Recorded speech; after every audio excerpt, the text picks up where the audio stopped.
Here's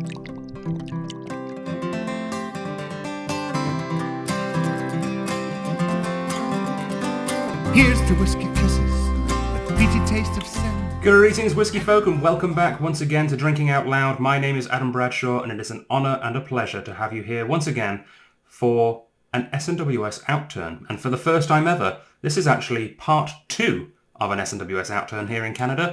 For those of you who followed along with the part 1 of the OutTurn 2 weeks ago here, well, first of all, thank you for joining in. It was a lot of fun. And thank you for joining us again for part 2. We have 3 new releases here today. And we also have, of course, an opening dram. And this is an opening dram that I have yet to open my bottle of. So I'm going to do that right now. Whilst I explain a little bit about what's going on here for those of you who might not be familiar. So, Scotch Malt Whisky Society official glass. Here we go. So Scotch Malt Whisky Society is a membership-based whisky club. It's a global phenomenon, and we're lucky enough in Canada here to be able to take part in this global institution. There are 4 stores in the entire country, just 4 stores that stock the Scotch Malt Whisky Society. The Strath here, of course, happens to be one of them.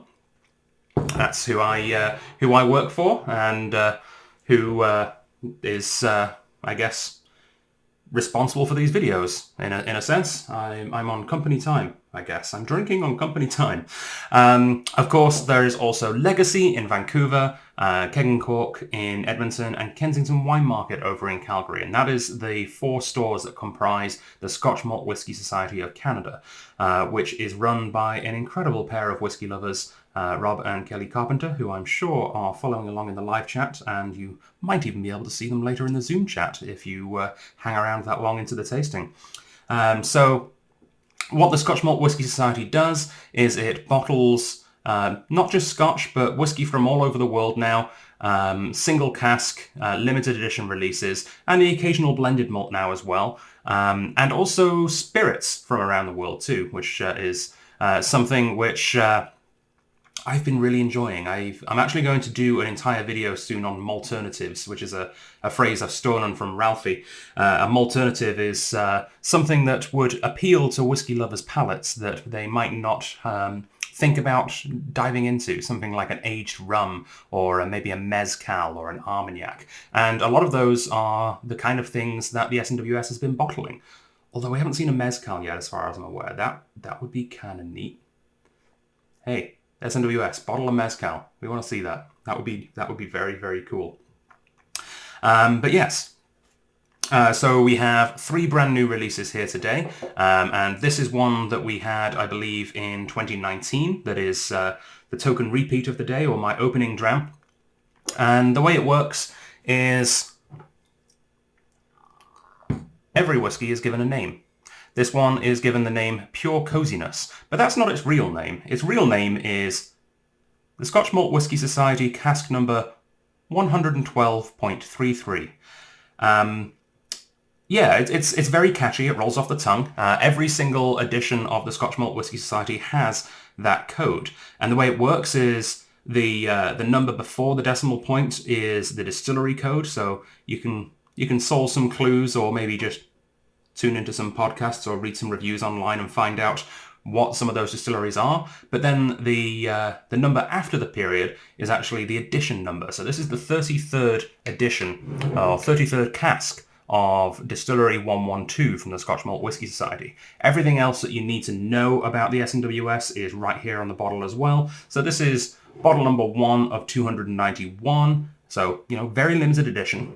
We only generally see a few dozen bottles make it to Canada. It says the exact date that it was distilled, in this case the 21st of March 2001. My eyesight's failing me. The cask type, in this case a second fill hogshead ex-bourbon. The region, which is a Highland.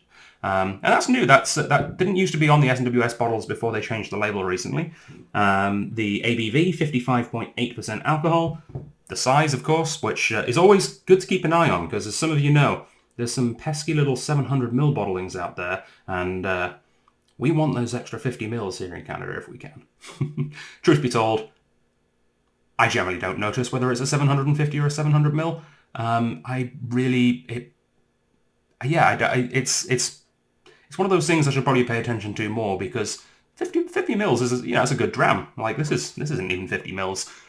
I should pay attention to that. But yes, the Scotch Malt Whisky Society bottlings that we see here in Canada for the most part are 750 mils, and this one is 17 years old. It also gives you a flavour profile, which right now I'm forgetting what the light blue flavour profile is. It's I think it's juicy oak and vanilla, if memory serves correctly. And yeah, that's pretty much all of the information that the Scotch Malt Whisky Society believes you need. It does give you also a little bit of a write-up, but they also provide a much more in-depth write-up on the flavour of the whiskey as well. So I'm actually going to read that out right now. So this is Pure Coziness. On the nose, neat like toasted rye bread with plenty of salted butter, coarse cut bitter orange peel, and a hot mug of vanilla spiced herbal tea.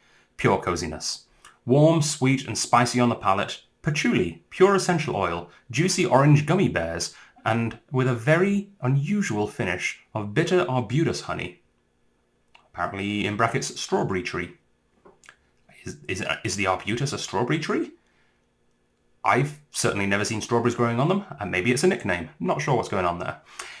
With honey, a creamy sweet aroma of pineapple chunks in fruit juice, as well as vanilla poached pears. To taste, now well balanced, fruity, floral, and herbal, combined with mellow vanilla notes, which toned down the warm and spicy wood flavours and made it a truly relaxing treat.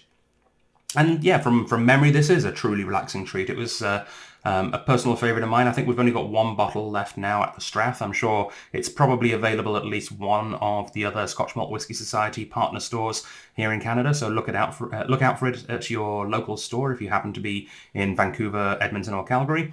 Yeah, I look forward to trying this one.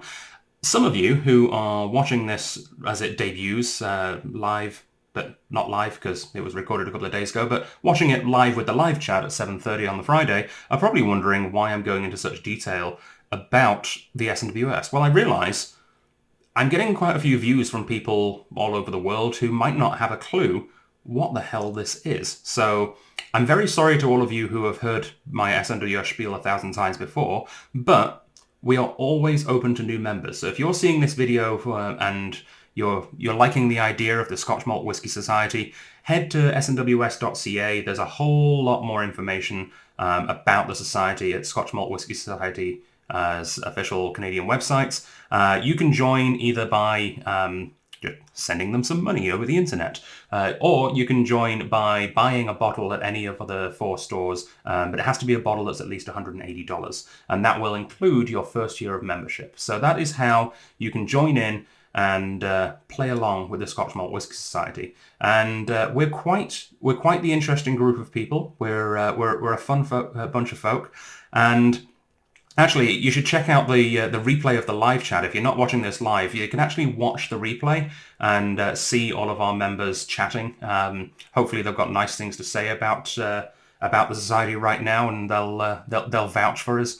But yes, we are always accepting new members. We are an inclusive, not an exclusive whiskey. We're an inclusive club for exclusive whiskey. How's that for marketing?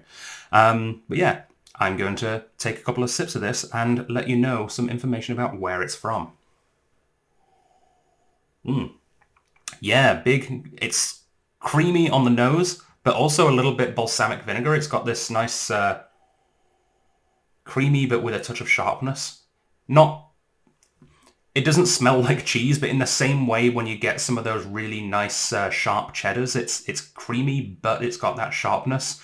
And they're 2 flavor profiles that don't always go together. In this case, it's working. Really nice, deep vanilla notes. Yeah, stunning nose on this one. Really is.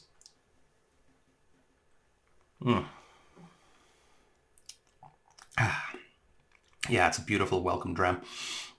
If you haven't picked one of these up, now's your last chance if you're here in Victoria. I believe the last bottle is available right now for $211.33. That's a great price for a 17-year-old.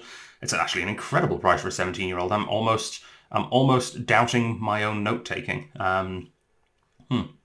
You might see a redaction in the show notes if that's incorrect, but $211.33, to the best of my current knowledge, is the price of this whiskey. Yeah, That's beautiful. Poached pears is one of the notes in the official tasting notes. I really get that. I'm going to add a couple of drops of water to this, let it open up a little, and reveal what this distillery is.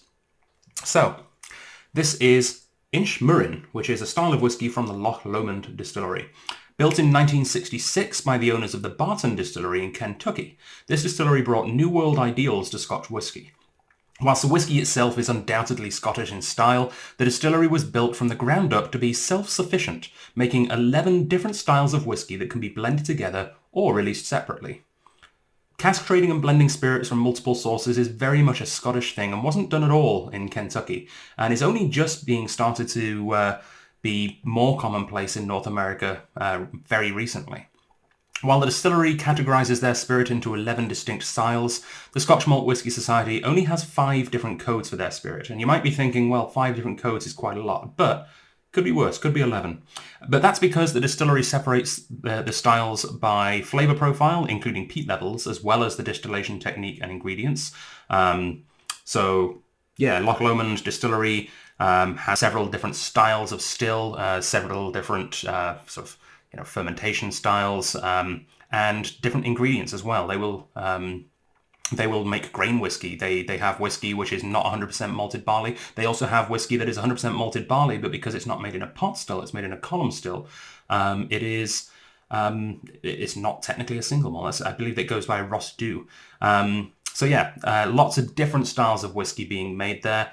But the Scotch Malt Whisky Society only differentiates via the distillation technique. So it doesn't matter whether it's peated or unpeated, or whether it's, a light floral whiskey, or whether it's a deep brooding whiskey, or the cask type.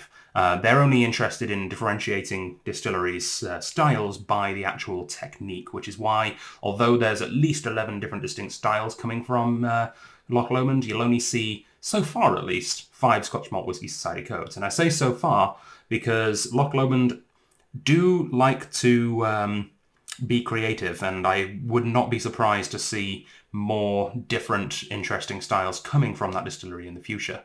One of my favourite bits of trivia about Loch Lomond as well, you've probably heard this 1,000 times, is that it's the favourite distillery, the favourite whiskey of one Captain Haddock from the classic Belgian cartoon Tintin.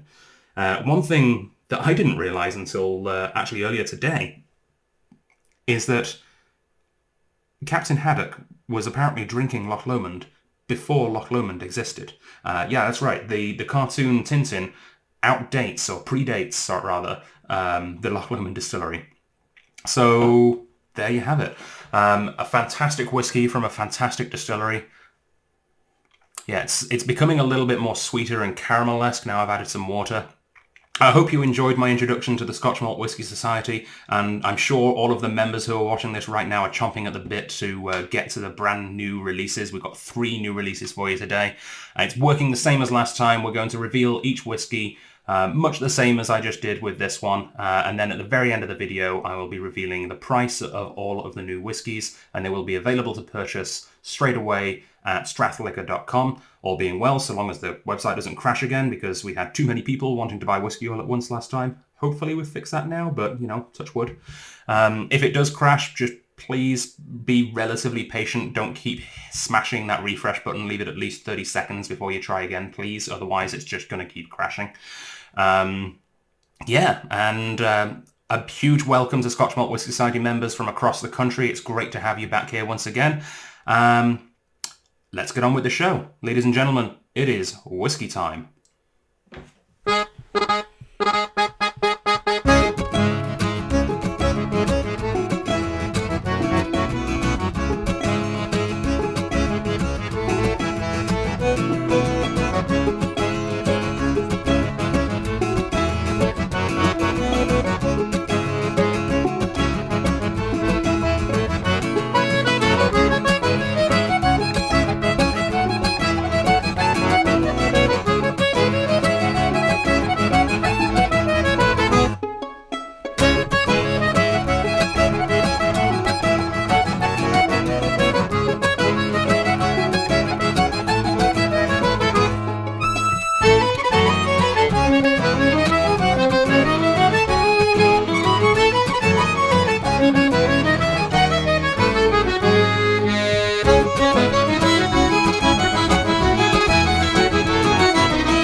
All right, welcome back.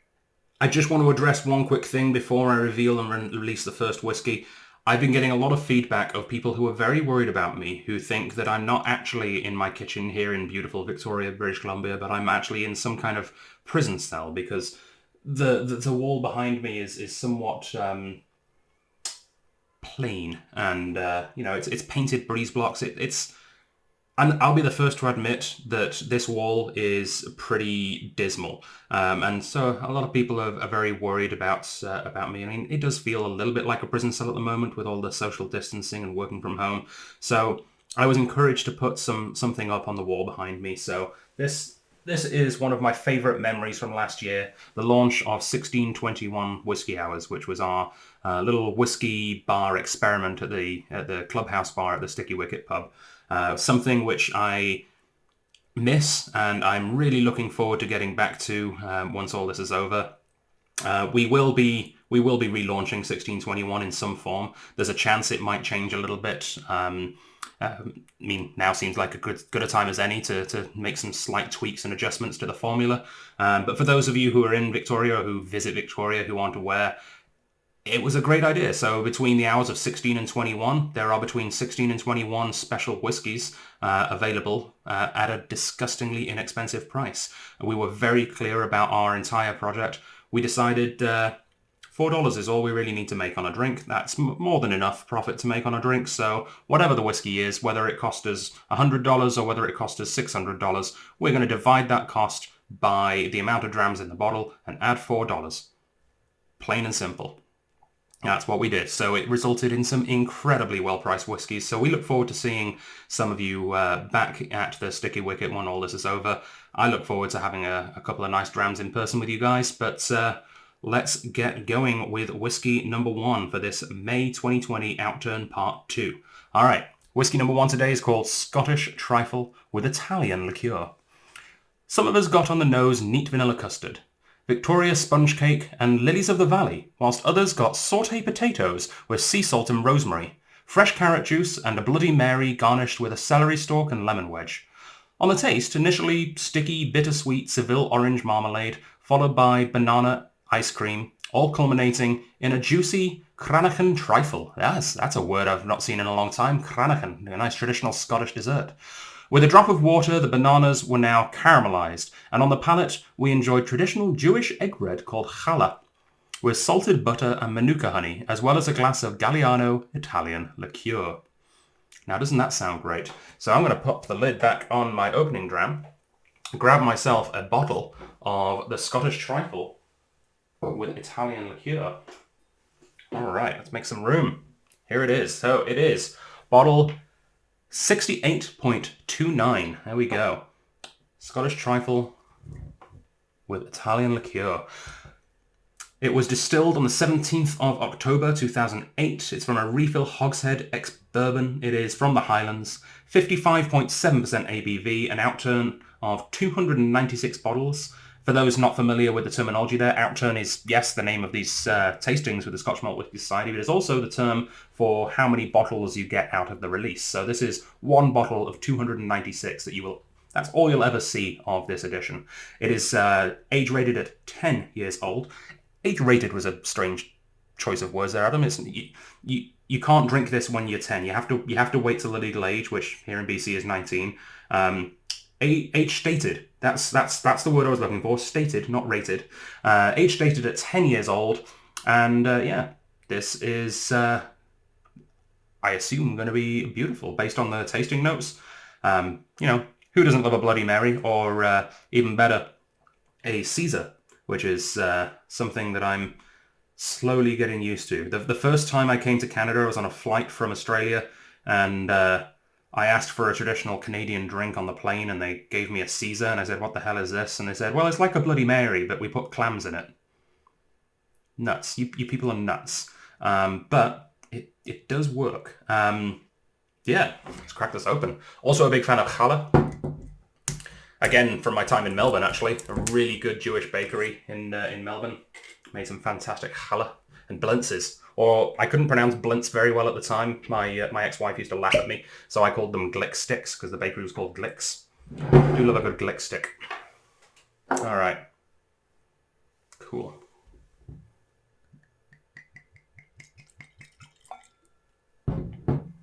Yeah. Nice sort of Chardonnay colour of the whiskey there.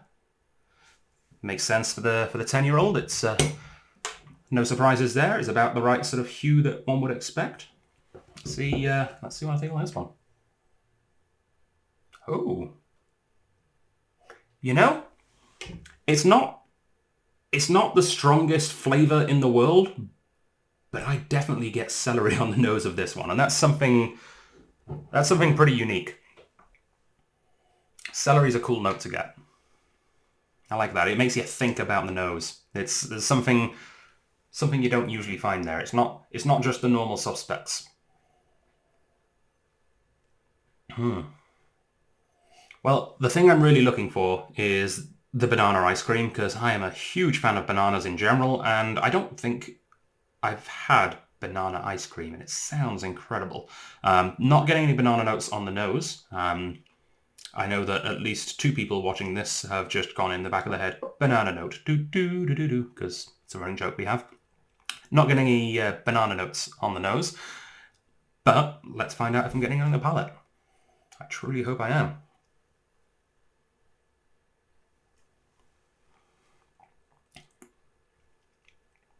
Yep, right on the nose.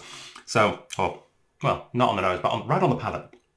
That is, I wouldn't say banana ice cream, I wouldn't know, not had it, but it tastes like a banana split, but like a grilled one where it's I don't know, that's a thing here. In the UK, we've got those grills that are, I guess, where the vent hood would be on a North American oven, where you just, you put your pan under the gas, and it just grills, makes the best grilled cheese, or as we call them, cheese on toast. But you, as a kid, I used to, slice a banana in half and just grill it under there and then put some melted chocolate on. That is what I'm getting here. Really rich, beautiful, warm, caramelized bananas with a bit of chocolate. Getting some sweetness, I guess Manuka honey would be a good descriptor for that. Definitely agree with that one. Not getting the bready notes that it mentioned yet, at least. Let's see if water helps. And I'm being told off a lot recently for not staying hydrated, so I'm going to make more of an effort to drink more water, not just in the videos, but in life in general.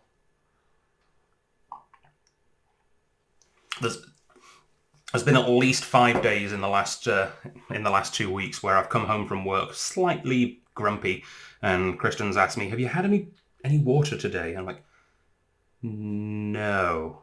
And I feel like by 5 p.m. I probably should have had some water, so I'm trying to make an effort to drink more water.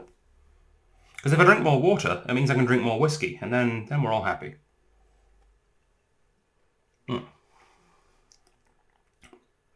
Yeah, that's really nice. Big fan of that one.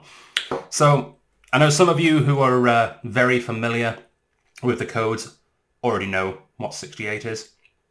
But for those of you who aren't so familiar, or for those of you who aren't so familiar and don't have lightning fast Google fingers and have already looked it up, I will reveal. This 10-year-old is from Blair Athol. Founded in 1798 under its former name Aldauer in the town of Pitlochry. This was the creation of 2 very familiar sounding names. Jon Stewart, but not the talk show host, and Robbie Robertson, but not the lead singer of the band. In 1933, however, it was purchased by a name you might actually recognise for the right reason. Arthur Bell. It was destined to become a cornerstone malt of the now very famous Bell's brand, which is the highest selling Scotch in the UK, despite the famous grouse being the highest selling Scotch in Scotland. So I think, England is significantly more populated than Scotland, so I'm guessing that England is to blame for Bell's dethroning famous grouse, but my granddad certainly drank Bell's. If I remember correctly, he had a giant novelty-sized Bell's bottle that was about 3 feet tall that he used to keep all of his change that he was collecting. It was just full of like 1 pence and 2 pence pieces. Yeah, very, very popular blend in the UK. And I can well understand why a blend was built around the Blair Athol whiskey. I've never had a Blair Athol that I've been particularly disappointed in, and this is certainly no exception. This is a really great example of the interesting complexity, yes, but variety of flavors that you can get from Blair Athol. Definitely something that you can play around with in the blending labs. And yeah, cheers, Scotch Malt Whiskey Society. You've bowled another cracker.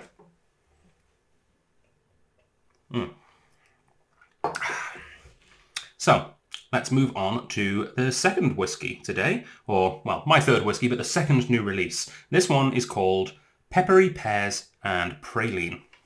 The nose greeted us with an exuberant display of cut grass, tart plums, and lemon drizzle cake. A waft of spice danced between pink peppercorns and sandalwood, whilst being wrapped in a delightfully creamy texture that sat somewhere between linseed oil and butter. This progressed towards custard cream biscuits and soft pears with a lemon-boiled sweet as we approached the peppery palate. A spicy warmth cooled to mint and menthol on the tongue as wondrous flavours of praline and toasted pine nuts emerged from dry Hessian sacks. Soft sponge cake arrived with a topping of dark chocolate and hazelnuts as floral notes merged into putty on a finish of fresh straw and wood. Cool, a lot going on in that whiskey, so let's make some room for it. We've only got 3 new releases today, so I'm gonna see if I can fit them all in frame here. Second one today, Peppery Pears and Praline. So, 13.65, and I know quite a few... Oh, I touched my face. Hand sanitizer time. Thank you once again to Sheringham. You're still providing us with the means to stay safe. I know I'm in my own home and I'm on my own. I don't really need to do this, but, you know, I'm just showing that safety is important. Just reminding you that just because it looks like we've flattened the curve so far, we're not in the safety zone yet.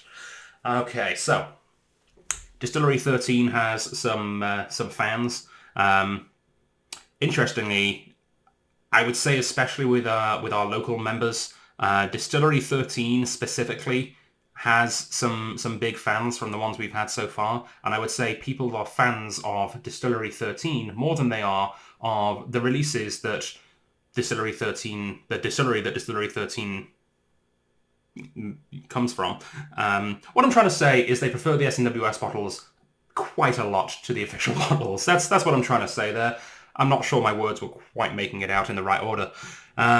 Let's see what we've got here today. So, 12th of May 2005. So, making this one 13 years old. That's the official age statement on this, 13 years. Second fill barrel, ex-bourbon, and it is again from the Highland region. So we're sticking with the Highland themes quite well today. We've had 3 Highlands in a row if you include the opening dram there. This one's a little punchier than the last, I think. The last one was 55, wasn't it? Yeah, so this one is 58.6. One of only 155 bottles that came out of this cask. That is a particularly low outturn for a barrel. I mean, a barrel is a standard size. We're used to seeing, 220-ish bottles coming out of an outturn for that. So whether it was a leaky cask, a particularly active, or, holy cask, I guess. I don't know. The Angels certainly got drunk off of this one, though. That's for sure. Let's see what we've got inside.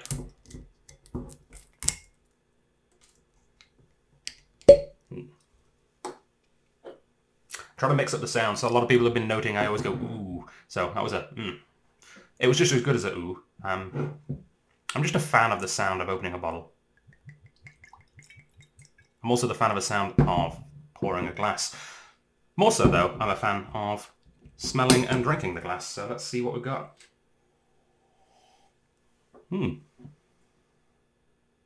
Yeah. I'm getting dark chocolate on the nose. It mentions dark chocolate on the finish.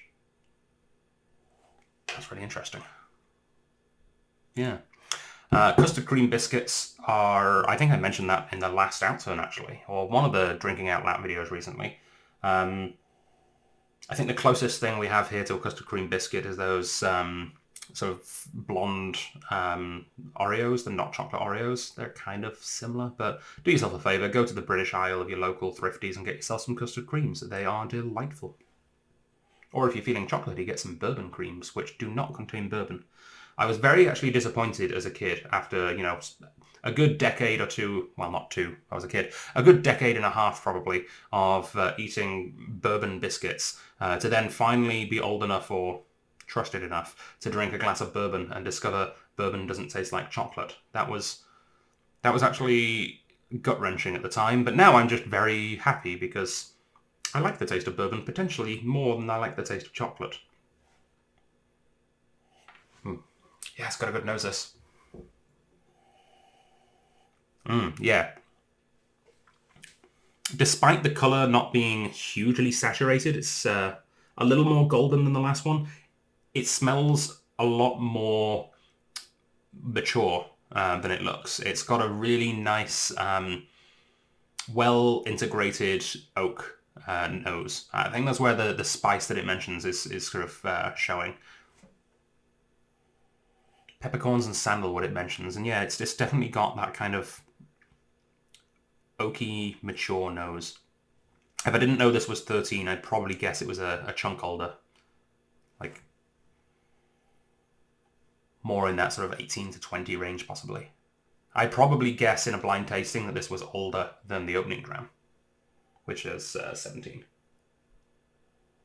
Not that the 17-year-old doesn't taste 17, it does. This just tastes older, or smells rather older. Let's see how it tastes.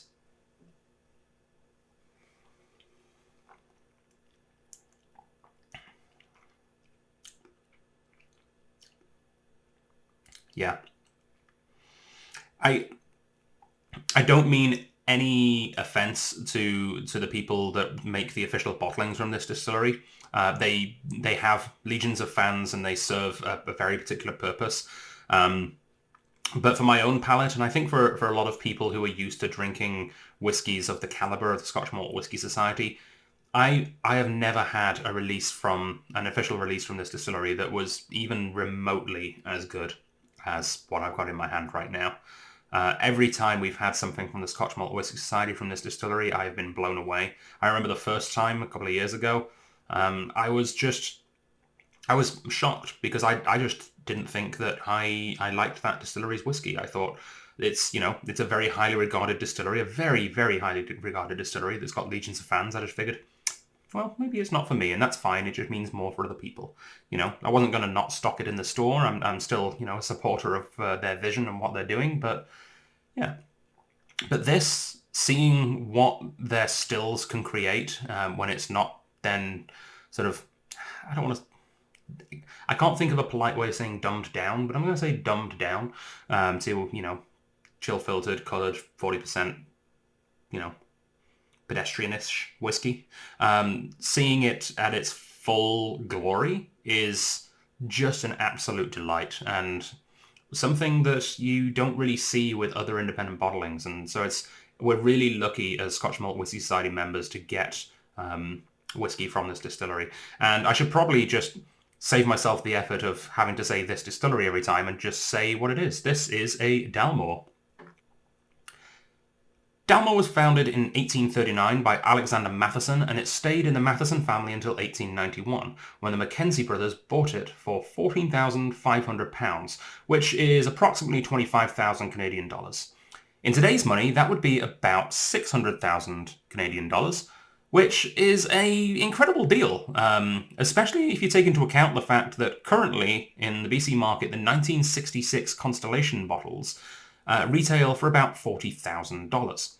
So, on the one hand, you could buy an entire distillery, or on the other, you could buy 15 bottles of whiskey from that distillery.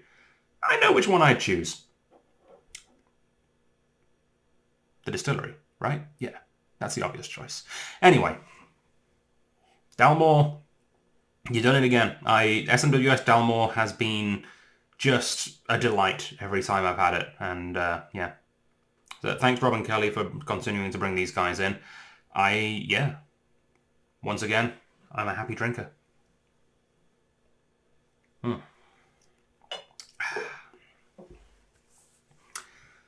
right, the time has come. I am incredibly excited about the next dram. I am so excited. As soon as I found out that we had something along these lines in the works, I've probably started to annoy Rob and Kelly with my emails every couple of months, being like, when are we doing it? When's it coming out? When are we going to have it? It's happening. We're having it right now, and I could not be more excited. However, the name, which I at first thought was completely and utterly awesome, is starting to feel a little weird. You know when you say something enough times and all meaning of the words fall apart and it sounds like jelly in your mouth. This is called War Seahorse, which is epic and awesome, and I think it's a great imagery. But if you say it without, a space between the words and without emphasis, it just all falls apart. War Seahorse, War Seahorse, War Seahorse, War Seahorse. What's a War Seahorse? Sounds like something a 3-year-old is saying because they can't quite say horsey and they can't quite say horse, and it's coming out as War Seahorse. Regardless, my excitement remains, and this is going to be cool. So, Scotch Malt Whisky Society, War Seahorse. This powerhouse of a dram opens with lemons charring on the barbecue. Beyond, there is smoked and peppered mackerel and hot smoked salmon. Enough to induce hunger. There's also a cognitively jarring, briny and ozone-rich quality about it. A whole shellfish platter has been placed before you. Notes of chopped dill, polished metal and some exotic fruits hiding underneath. The water reveals camphor and hessian, with notes of chalk and smoked whelks. The palate unfolds with a mighty, crashing wave of peat on a shore of sandalwood, wet rocks, mineral-encrusted creel nets, and then hay, smoked earth and silage. With water, the farmy aspects are heightened with notes of dried herbs and some smoked butter. Stonking stuff. Stonking stuff indeed. Oh, it's all coming to a boil. I'm so excited. So this, 137.2. 137.2, a distillery that we have never seen here before in the Scotch Malt Whisky Society in Canada. And as far as I'm aware, a distillery we've not seen ever before on the shelves of the Strath in any way, shape or form. This is cool. So, one of 242 bottles. From the 4th of February 2010, it is a refill barrel ex-bourbon. It is 8 years old. It's 62.3% ABV. And it is from the peated, not the lightly, not the heavily, just the peated section of the Scotch Malt Whisky Society flavour profile. Oh, and I'm so proud. I feel like playing God Save the Queen in the background. This is from England. This is an English malt whiskey, ladies and gentlemen. And as a lifelong malt whiskey fan from England, I always have to apologise for being English whenever I'm presenting whiskey to a new audience. Oh, by the way, if you're new here, I'm sorry about the accent. I'm English, not Scottish. Don't put it. Please don't judge me too harshly. This is an English malt whiskey, and I cannot wait to see what it's all about. All right. Oh. That feeling when you're opening a bottle that I've literally known about this for months, and I've been dreaming of this for such a long time. Here we go. Oh, yeah. Excitement intensifies. Ooh, that is a nice golden colour. I may have poured slightly too much for video purposes, but I will be enjoying this one, don't worry.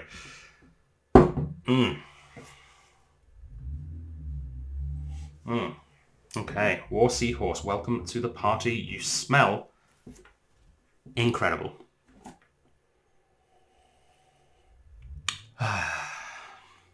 See, the beauty of this is I don't have to have that normal butterfly in my stomach, that worry that a whiskey that means so much to me personally is going to end up not being very good or disappointing me, because I know from all past experience that I have never been truly disappointed with any Scotch Malt Whisky Society release. I mean, I've got to be honest, some whiskies from the Scotch Malt Whisky Society don't necessarily fit my preferred flavour profile, but I've never been disappointed by one. I've never had a Scotch Malt Whisky Society whiskey and thought, well, they shouldn't have picked that cask.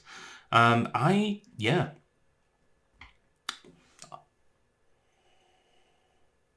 that's such a huge weight off my shoulders, actually. I never really fully appreciated that before opening the cork. I never had any doubt in my mind that this wasn't going to be fantastic. because it was chosen by the Scotch Malt Whisky Society, and not only chosen by the Scotch Malt Whisky Society, but chosen as a very early release, a 0.2 release, which are usually very collectible. Actually, I know because I actually attempted to try and get one of these bottles from the UK because this actually released in the UK about a year or so ago, and it sold out really, really quickly.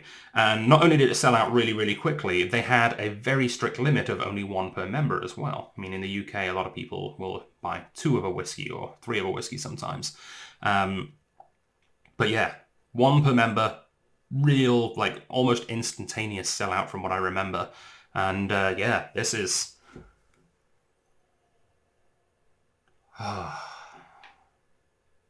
smells like salt and vinegar chips next to a campfire.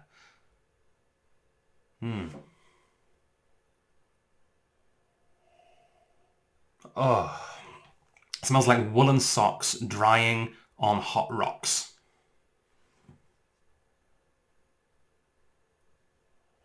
It smells like someone has set fire to a prawn.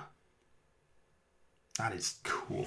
That is utterly bizarre because it smells like an Islay whiskey. It smells like it's from Islay.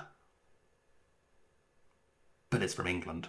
And as a fan of Islay and a, English born and bred, that's cool. That's so cool. That is so cool. All right. It's time to go in for the deep dive.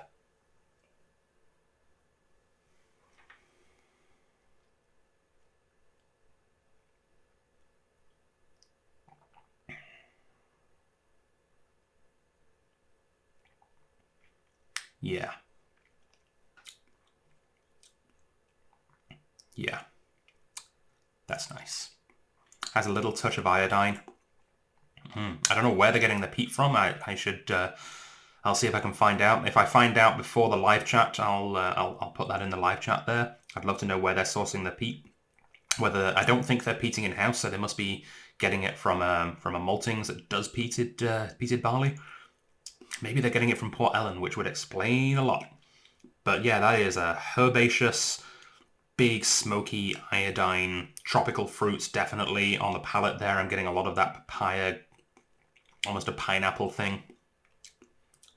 Papaya is actually, it's got that so creamy tropical fruit like a papaya. Oh, I could demolish a bottle of this too quickly. Yeah. I've never tasted seahorse, but if it tastes like this, then I'm gonna quickly take up scuba diving and find myself a net on a pole and just have at it. That is... I don't know if I could eat a seahorse. Seahorses are adorable. Maybe I'll just stick to drinking this whiskey. That's probably a safer bet. I'm going to take a second to speak directly to Rob and Kelly. Thank you so much for bringing this whiskey in. Please, please, please do your best to bring more peated English whiskey in, because this is cool. All right, I should probably tell you which English whiskey this is. And for those of you who are in the know about English whiskey, you probably already know.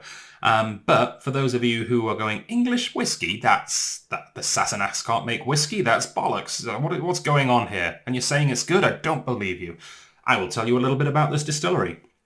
So this is from St. George's Distillery. And St. George's Distillery makes English whiskey, and it's actually the English Whiskey Company is...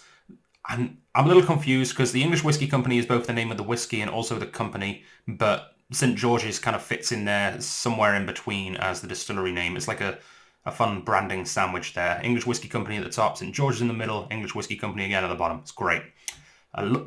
We love sandwiches in England. We do. We love them. Okay, so in December 2006, the Nelstrop family distilled the first English single malt made in a dedicated whiskey distillery in over 100 years. The Scots and the Irish weren't the only players in the malt game back in the day, and the resurgence of English whiskey began right there. There are now about a dozen distilleries that specialise in single malt whiskey in England, about a dozen that have sprung up in the last 14 years, including the Cotswold Distillery, which you might see in North America. They've made their debut here a couple of years ago. And one that I'm really looking forward to visiting the next time I'm back home, the Yorkshire Whiskey Company. I think they're called the Spirit of Yorkshire. I can't actually remember the name. All I know is someone, God bless him, is donning the flat cap, taking the sheepdog out for a walk, and deciding, screw it, I'm making malt whiskey in Yorkshire. God bless you, brother. God bless you. All right. The English were admittedly a little rusty, though, in their distilling knowledge, so they hired a man with one of the best reputations in all of Scotch whisky to help them get started. That man is none other than the legendary former Lefroy manager Ian Henderson, which is no wonder they know how to handle peated malts. This is very Lefroygian, actually. I can understand. This is probably... Yeah, I mean, Ian was only there for a few months or a year, I think, but he trained their new distiller, and yeah, he definitely trained them in the way of making Lefroy style whiskey. This is absolutely gorgeous, and I'm enamored right now. I can feel a small tear welling in the corner of my left eye. It's actually really heartening to know that the English can make something this good. Because we've always played second fiddle in the spirits world to Scotland in my eyes, even though we have some fantastic gins and other spirits. Scotland has always beaten us at. Whereas we will always beat Scotland in the soccer. Yeah. Sorry, football. Good lord, I'm losing my Englishness already. As we will generally beat the Scottish in the football, the Scottish have always and probably will always, on average, beat us in the spirits game. But it's nice to know that every so often we can play an incredible match and bring out something to the field like this. This is super cool. I'm actually going to try it with a drop of water as well, just to see what happens there. Yeah.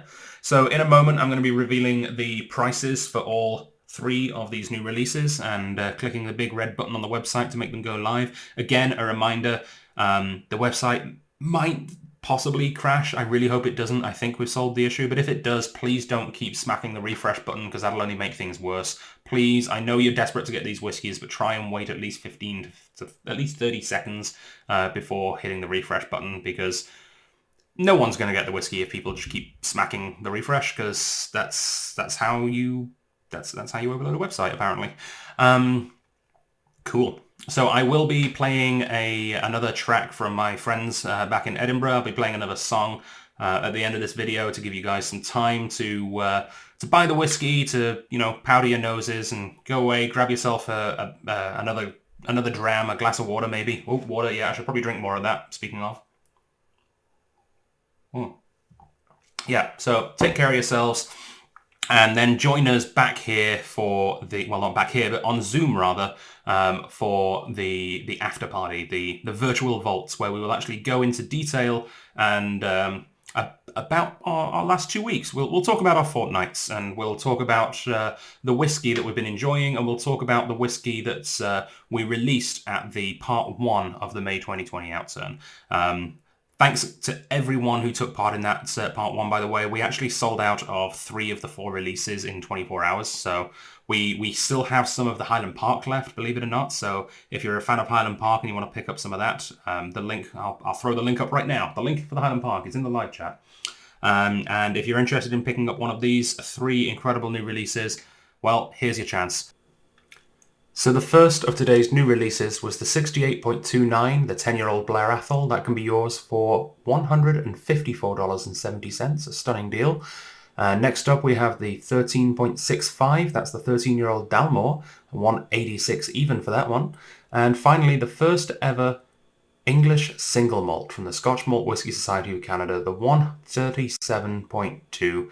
The St. George's from the English Whisky Company. That can be yours for $214.70. A beautiful peated English malt. So here's the screen with all of the information. Take it in, enjoy the song I'm about to play, and I'll hopefully see some of you on Zoom. And those I don't see on Zoom, hopefully I'll see you here in a week's time as we release some incredible new Compass Box whiskies. That's right, we have some Compass Box coming. It's a trilogy. That might have given away what we're releasing, but it's a pretty highly regarded Compass Box trilogy that we are going to be talking about and releasing next week here at Drinking Out Loud. So, Slanchavar, I'll see you shortly on Zoom. Stay safe. And yeah, Prost.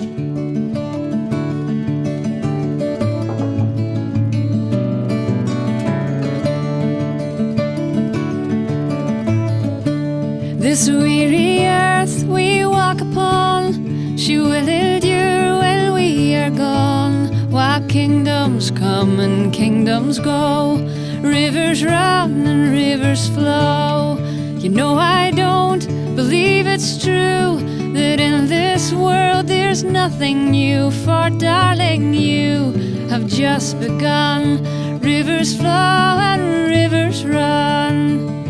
And if the river should ever run dry, somewhere the rain will still fall, will still fall from the sky. When I'm beguiled by the fear, the darker days are drawing near, my darling, you seduce the sun.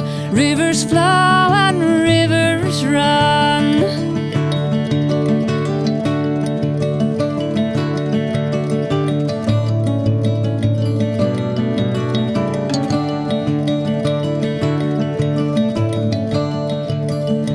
And if the river should ever run dry, somewhere the rain will still fall, will still fall from the sky.